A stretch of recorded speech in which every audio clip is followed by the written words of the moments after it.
बच्चों, आज के इस लेक्चर वीडियो में हम सीखेंगे कोसेट डीकम्पोजिशन ऑफ ग्रुप जी। यहाँ पर आप लिखना चाहो तो ऑफ ग्रुप जी लिख सकते हो, राइट। तो कोसेट डीकम्पोजिशन क्या होता है, इसको हमें समझने के लिए सबसे पहले जान लेना चाहिए कि कोसेट क्या होता है। तो कोसेट की लैंग्वेज मैंने आपको, इसकी डेफिनेशन को मैंने आपको लेक्चर नंबर 1 में बहुत ही अच्छे तरीके से समझाई है कि कोसेट हमारे 2 टाइप में होते हैं, एक राइट कोसेट और एक लेफ्ट कोसेट। ये आप lecture number 1 coset group theory का देख सकते हो, उसमें मैंने आपको डिटेल में समझाया है। क्लियर। अब मैं आपको कोसेट डीकम्पोजिशन के लिए बताना चाह रहा हूँ, तो इसमें भी हमारा कोसेट का जिक्र आएगा, तो मैं एक एग्जाम्पल लेता हूँ, उसी के बेस पर इसको क्लियर करूंगा। देखो, वहां पर लेक्चर नंबर 1 में भी मैंने यही एग्जाम्पल यूज किया है। जैसे मैंने कोई ग्रुप लिया जी, जिसके अंदर 1 -1 आइटा माइनस आइटा ये एलिमेंट है, और ये जी जो है ये ग्रुप होता है अंडर मल्टीप्लिकेशन। ओके, किसके under multiplication means multiple operation use किया जाता है जब हम इसको ग्रुप प्रूफ करते हैं, और ये अबेलियन ग्रुप होता है। ठीक है, आप अबेलियन ग्रुप और ग्रुप में आपको पता है ना क्या डिफरेंस होता है।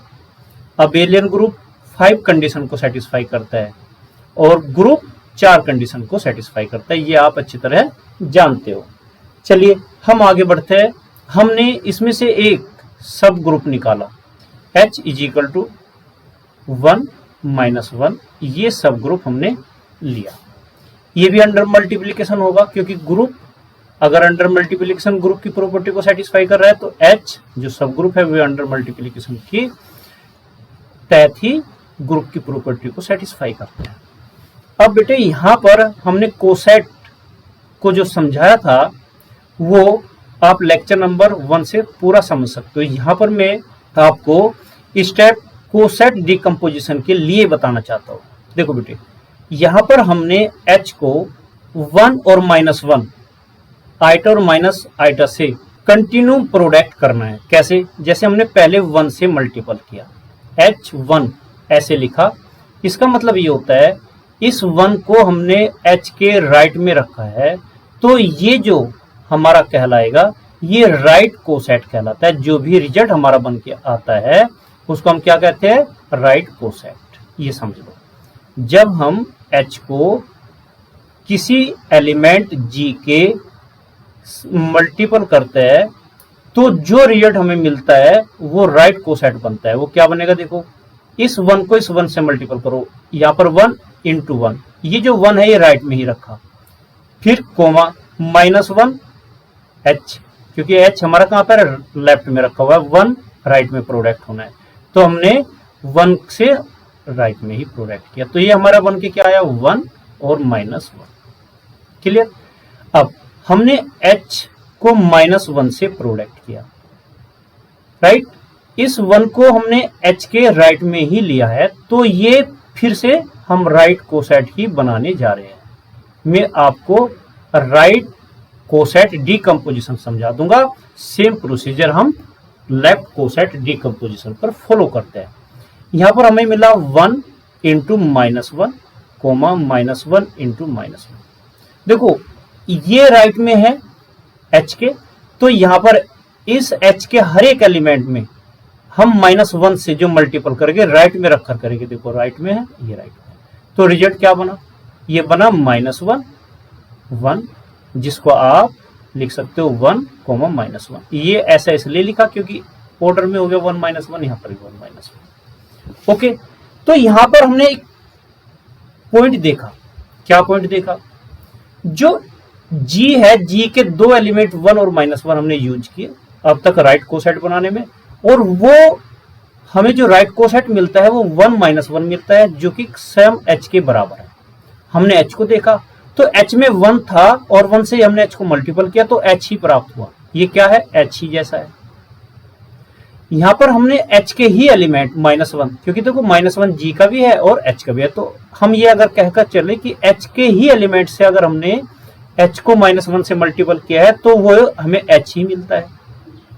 तो यहां से ये बात क्लियर हुई कि हमारा h1 is equal to h -1 is equal to h मिला।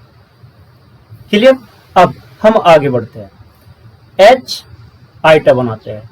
h आइटा बनेगा, क्या बनेगा जी, 1 राइट में प्रोडक्ट किया है तो 1 iota comma -1 into iota bracket 1। इसको सोल्व करने के बाद क्या मिला, ये मिला आइटा कोमा माइनस आइटा।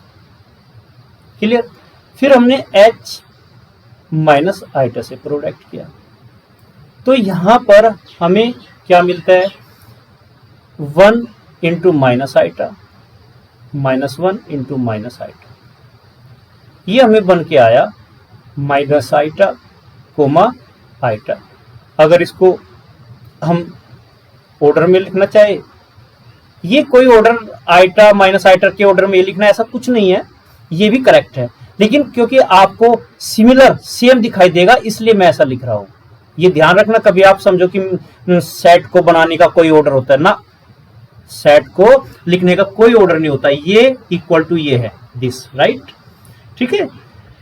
तो यहां पर हमने h आइटा और h माइनस आइटा लिया तो ये दोनों देखो इक्वल है। क्लियर। ये दोनों इक्वल आए हमारे सोल्व करने पर।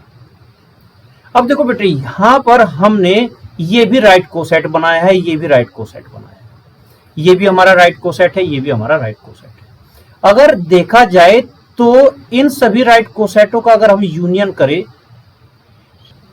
h -1 union h iota union h minus iota, तो यूनियन का मतलब होता है सभी एलिमेंटों को रखना। h1 में क्या है, 1 -1 है तो 1 -1 आ जाएगा, इसमें भी 1 -1 है, आ चुका। आइटा माइनस आइटा तो आइटा माइनस आइटा। क्लियर। ये हमारा किसके इक्वल हुआ, जी के इक्वल हुआ। ओके, अर्थात हमने ये पाया कि हमने एक सेट ए जिसके अंदर हमने सभी राइट कोसेट बनाए, h1 h -1 h iota h minus iota, ये बनाए, और ये यूनियन करने के बाद जी देते हैं। तो ये जो ए है ये हमारा जी का पार्टीशन कहलाता है। ये क्या कहलाएगा, इज कॉल्ड पार्टीशन ऑफ जी। ये पॉइंट क्लियर हुआ। अब हम इसमें दूसरा पॉइंट समझने की कोशिश करते हैं। बेटे आप ये बताइए, अगर मैं जी को ऐसा लिखना चाहूं, h1 यूनियन, देखो h1 में 1 और -1 है और यूनियन hi ले लो, तो ये तो जी के इक्वल हो रहा है। तो दैट मीन्स हम एक बी सेट ऐसा बना सकते हैं जिसमें h1 कोमा hi हो, ये भी पार्टीशन बना, राइट। और ये पार्टीशन ऐसे राइट कोसेट रखता है जो कि डिसजॉइंट है। देखो ये और ये डिसजॉइंट है कि नहीं, h1 के स्थान पर आप h भी रख सकते हो क्योंकि h is equal to h1 है, तो h कोमा hi भी आप यूज में ला सकते हो। तो ये जो B हमने सेट बनाया जिसमें सभी राइट कोसेट है जिनका यूनियन G के बराबर है, और हम देखते हैं कि जो राइट कोसेट है ये सभी डिस्टिंक्ट है, अलग अलग है, डिसजॉइंट है। तो ऐसे पार्टीशन को हम बोलते हैं is called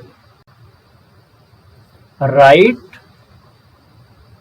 coset decomposition. Next page पर लिख देते हैं, बी हमारा बना h आइटा, ये क्या हुआ, is called right coset decomposition. Clear. अगर आप सी बनाना चाहो तो यहां पर आप देख सकते हो,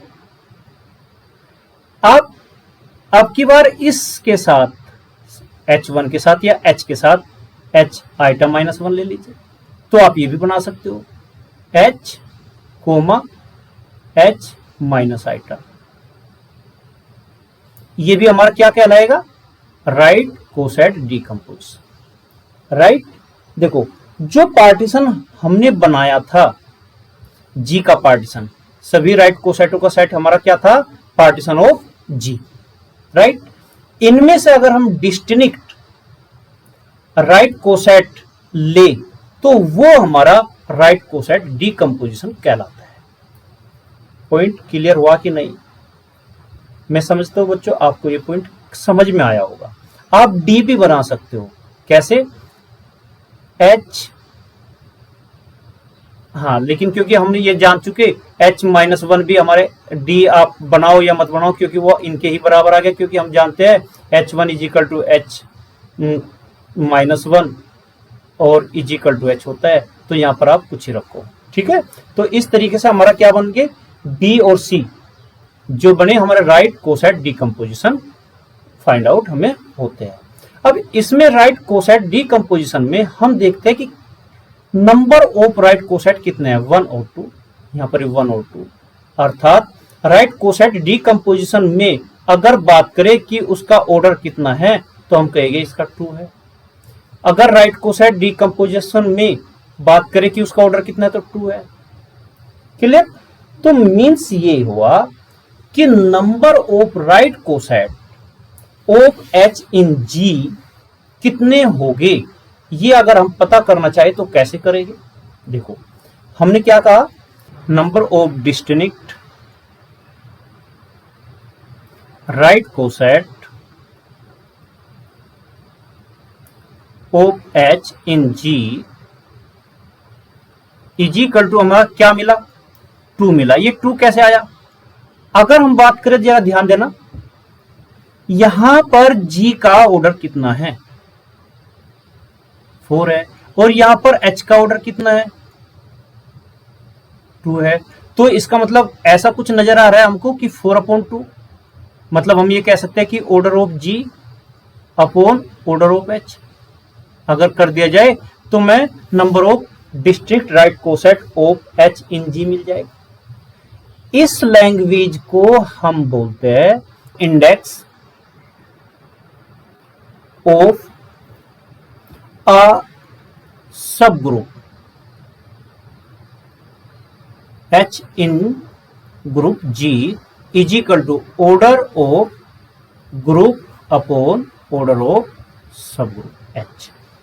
मीन्स ये हुआ कि इंडेक्स ऑफ, अगर आपको कहा जाए कि इंडेक्स ऑफ ए सब ग्रुप बताइए तो वो क्या होता है, number of district right coset और number of district left coset. इसको आप यहां पर ऐसा भी लिख सकते हो कि number of distinct right coset of H in G is equal to number of district, जितने हमारे राइट कोसेट हो गए उतने ही लेफ्ट कोसेट होते, इतने याद रखना, एक जितने राइट कोसेट होते हैं उतने ही लेफ्ट कोसेट होते हैं, ये याद रखने की बात है, ऑफ H इन G, और यही हमारा होता है index of a subgroup H in G।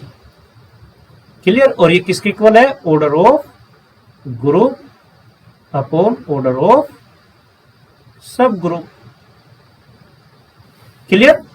यहां पर मैं आपको राइट कोसेट डीकंपोजिशन की डेफिनेशन समझा देता हूं। ये आपने नोट कर लिया होगा, ये आप नोट कर चुके, इसको मैं हटा देता हूं। अब आप यहां पर मैं उस लैंग्वेज को समझा दूंगा। तो यहां पर मैं डेफिनेशन लिख रहा हूं, राइट कोसेट डीकंपोजिशन। जैसे हमने right coset decomposition find out किया है, इसी तरीके से left coset decomposition find out किया जा सकता है, उसको हम फाइंड आउट कर सकते हैं। मेरा बात समझ में आ गया?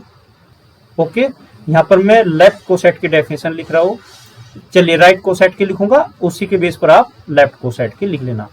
मैं लिख रहा हूं if G is equal to H union HA union HB so on where A B C so on belong to, यहां पर यूनियन ऑफ एच सी भी ले लेता हूं, union belong to G such that all right cosets are distinct, then H H A H B comma HC comma and so on is called right coset decomposition of G. Clear? तो similarly आप left coset के लिए definition लिखिएगा और उसको समझिएगा। तो बच्चों मैं समझता हूं कि आपको ये लेक्चर वीडियो समझ में आया होगा, तो आप इसको लाइक करें, कमेंट करें, और अगर चैनल को पहली बार देख रहे हैं तो सब्सक्राइब जरूर करें, साथ ही साथ बेल आइकॉन को प्रेस करें, जिससे कि आने वाली हर नई लेक्चर वीडियो आपको प्राप्त हो। आओ हमारे साथ स्वयं भी शिक्षित हो और दूसरों को भी शिक्षित करें। Thank you for watching. अगर आपने अब तक यह चैनल सब्सक्राइब नहीं किया तो सब्सक्राइब जरूर करें।